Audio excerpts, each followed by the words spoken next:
Our Lord gives us a new commandment. Love one another as he has loved us. A commandment. How could love be commanded? The other day I was at the downtown Omro Quick Trip, just a block away here, and I saw a man sitting in his truck while his wife was inside. He was waiting for her to come back.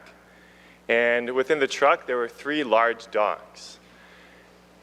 And one of the dogs jumped into the now empty front passenger seat, and for a few moments stood there, looking out the window, smelling the smells, the windows were open. And then suddenly, the dog surprised its owner with a big, sloppy lick on the face. And he was looking straight ahead, and so after the initial shock, he smiled and patted the dog on the head, which pleased the dog very much. It prompted me to think, though, why does a dog do that? I had a dog for 16 years named Maxwell, and I could command him, give me a kiss, right? And he would put his head to my face and lick my face, okay? Well, why does a dog do that? And thinking about this gospel, could think, well, is that love? Well, for a dog, possibly a dog shows affection by doing that. It's something a dog can do. Surely a dog learns to do that from its mother, who grooms him as a pup. Surely the salt on the owner's face pleases the dog's taste buds. The dog surely likes the attention he receives afterwards from the owner. But strictly speaking, that is not love. Love is a human capacity. There is emotion there, but as the song goes, more than a feeling, right? It's more than a feeling. So what is love, and how can it be commanded by our Lord? A friend can help a friend with a chore. Is that love? Potentially, but not necessarily. I can go to the store, grab a carton of eggs, pay the cashier, and walk out. Is that love? Potentially, but not necessarily. I would say usually I would fail to love in that situation, just kind of neutral. I can wash the dishes. Is that love? Again, potentially, but not necessarily. Pretty often I would say that's love, but we can also wash the dishes out of anger, right? So the reality is that Jesus commands us to love. And I know that not everything I do is done out of love. But why not? And that's a question that has challenged me ever since I was 20. So if we are to be known as Christians by our love, then everything we do can be done out of love.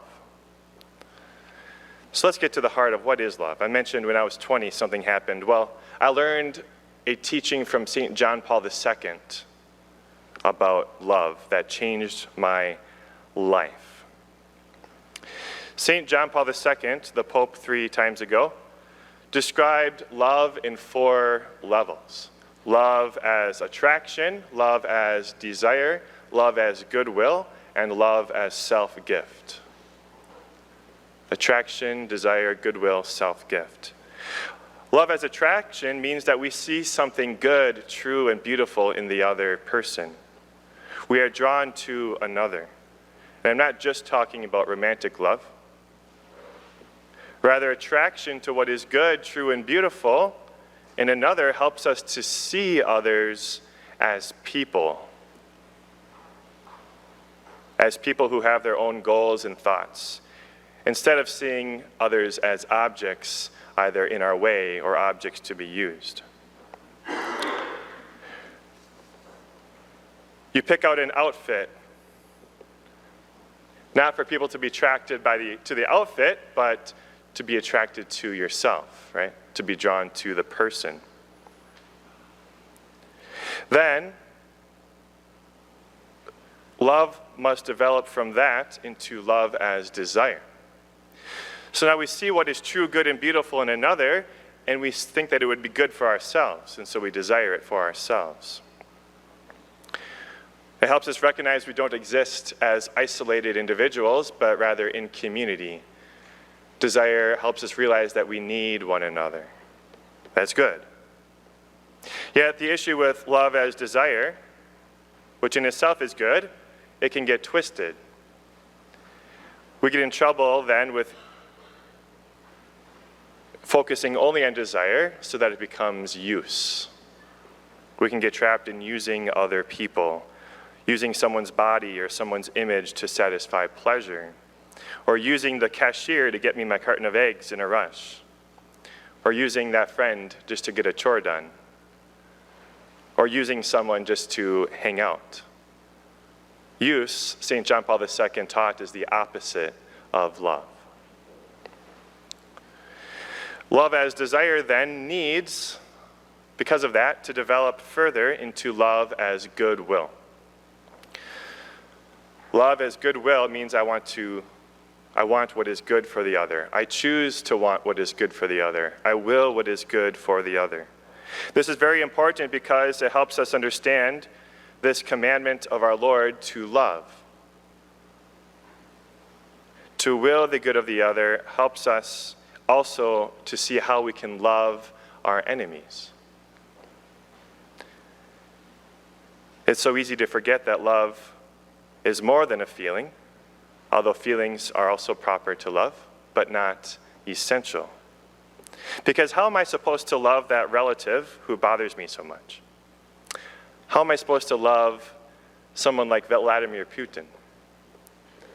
How am I supposed to love the random stranger on the street or in the store if I have no feelings that I would usually call love? Well, the answer is, very simply, we must choose to want what is good for them. And that is something we can do in every situation that we find ourselves in, even when we are alone. How is what I am doing in secret good for someone else? Or good for myself? We're supposed to love ourselves as well. Or good in terms of praising and serving the Lord. St. Mother Teresa of Calcutta once told her sisters, "Wash the plate, not because it is dirty, nor because you are told to wash it, but because you love the person who will use it next." St. Mother Teresa, good friends with John Paul II. So that's love as goodwill. But then Jesus gives us a new commandment. That God's people were supposed to love was nothing new. They already knew that. But now Jesus says, "As I have loved you, so you should love one another." Loving as Christ's love. Just as Jesus gave fully of himself on the cross, we are to give ourselves as gifts. And that is the highest level. Love as self-gift. The point where I see something good in myself that would be good for the other, and I want what is good for the other, so I give myself to the other. As Jesus said, there's no greater love than this, than to lay down one's life for a friend. This is lived out most concretely in our God-given vocation in the church. Spouses give themselves as gifts to one another, completely, no reservations, no conditions. Priests give themselves as gifts to their bride, the church. Religious sisters and brothers give themselves to God and their communities. Love as self-gift. To do that, to love as Jesus has loved, we need his strength, though, right? We need his grace. What he has commanded us to do, he first shows us, right? And then he helps us. He gives us his very self, his body. on the cross and then to us right here in the Mass, in the Eucharist. When we approach the Eucharist in a state of grace, we are given all the help we need to then go out and love. Brothers and sisters, this week, let's pay attention to these levels of love. How is God helping us to see others as people and not as objects? How is God helping us to will the good of our neighbor, whoever that might be? How is God helping us to live out our vocation to love as he has loved us in a life of self-gift? He has commanded it, and he has done it, so we can do it too, by his grace.